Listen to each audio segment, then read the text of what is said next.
This is the outside of the Benimar Mileo 286. As I move along, I will firstly come to the gas locker. As you can see, there is room in here for 2 gas bottles.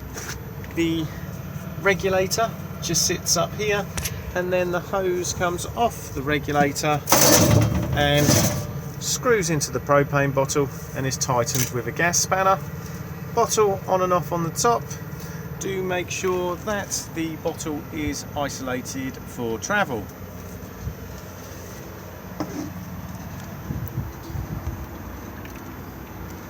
Fresh water tank fill just here. As you can see, the cap can be locked. Remove and pop the hose pipe in to fill up the tank. The freshwater tank drains underneath the motorhome. Just at this point here, just unscrew the green cap to drain the tank down.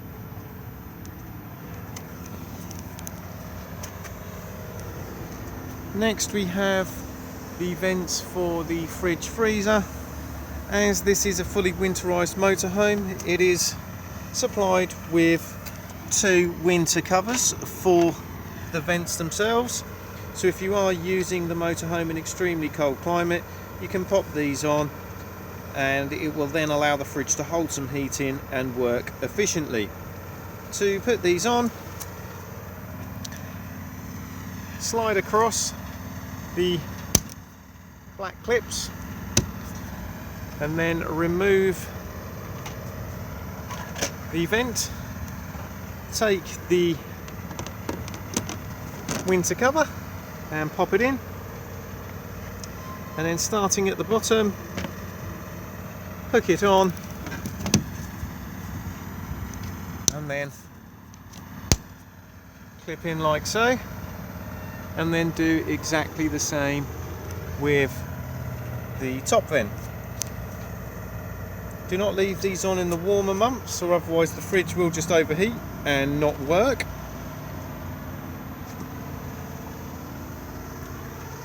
Next we have the grey water drain.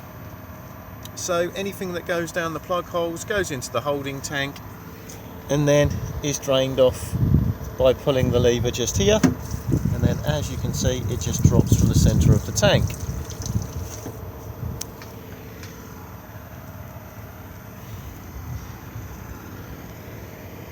One of the corner steadies just here, so just wind it at this point here just to drop the leg.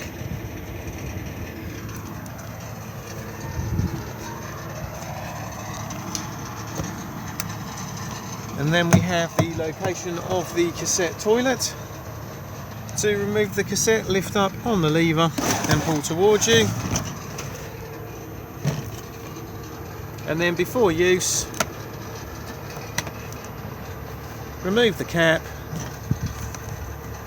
and add your toilet chemical with a small amount of water. This is also where it empties from. Just remember that when you are emptying it, to hold the button in just here to release the vacuum inside. It's also advisable to keep this seal lubricated.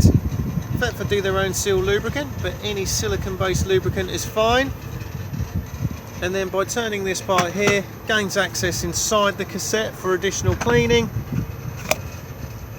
And if anything was to wrap itself up around the float mechanism inside, giving you a false reading that the cassette is always full, it can be removed by twisting and removing. All of these cassettes are now on wheels with extendable handles.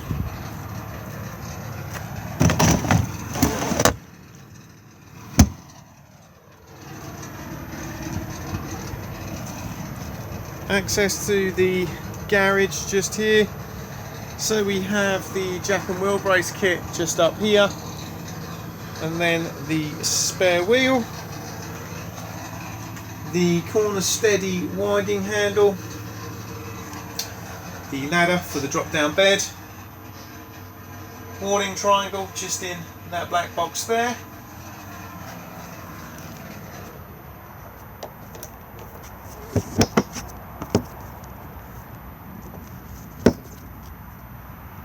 As we came round to the rear, we have the reverse camera up the top, and then the Fiamma bike rack. To use this, just pull the rails down, then pop the wheels of the bikes on the rails. These straps here do slide about depending on the size of the bike, and then pop them through the wheels and secure them. Once you've done this, you then have these two arms that can then clamp around the framework of the bikes.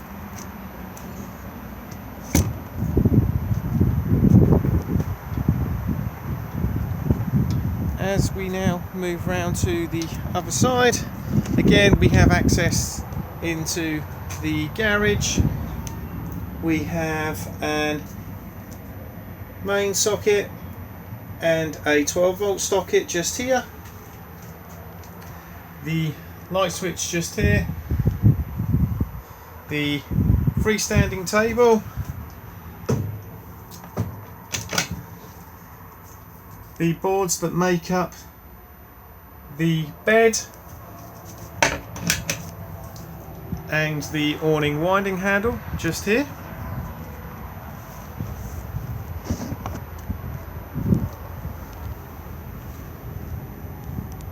Again, we then have the other rear corner steady.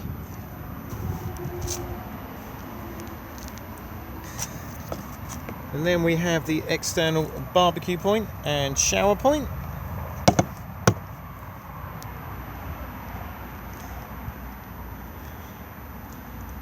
Flue for the Truma boiler. We do not need to do anything with these. There's no covers or anything that need to be removed. Just make sure that nothing is obstructing it.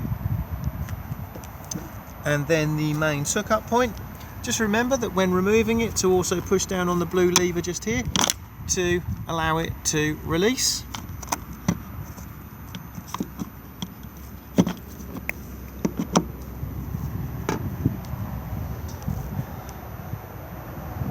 Fiamma roll-out awning just here. To roll it out, take the awning winding handle and then just hook it in at this point just here, and then begin to wind it out. As you can now see, I've wound the awning out a short distance. I always do this and then drop the legs for stability. That way it's not putting too much stress on the side of the motorhome or the awning itself. The legs are clipped in, so just pop it out of the clip and then slide the end out and drop down. Undo here and then drop the leg to the ground, and then get the awning at the height you require and then lock it into place. Do the same with the other leg.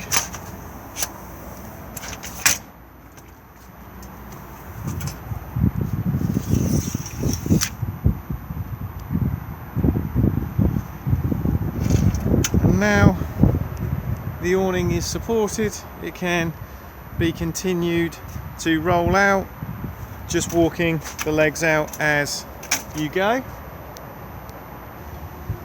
And as you can now see, once the awning is completely wound out, it does come out quite a distance, about 2.5 meters in total. Never use it in high winds, as it does run the risk of being flipped over the roof of the motorhome. And then when it comes to putting it away, begin to wind it back in, walking the legs in. Once you get back into that safe zone, fold the legs up, put them away, and then continue to roll the awning back in. Diesel fill just here. and the cap unlocks on the ignition key. Tyre pressures on the door pillar just here, and then underneath the passenger seat is where you will find the leisure battery. Vehicle battery underneath the floor of the cab just here, and then bonnet release just here.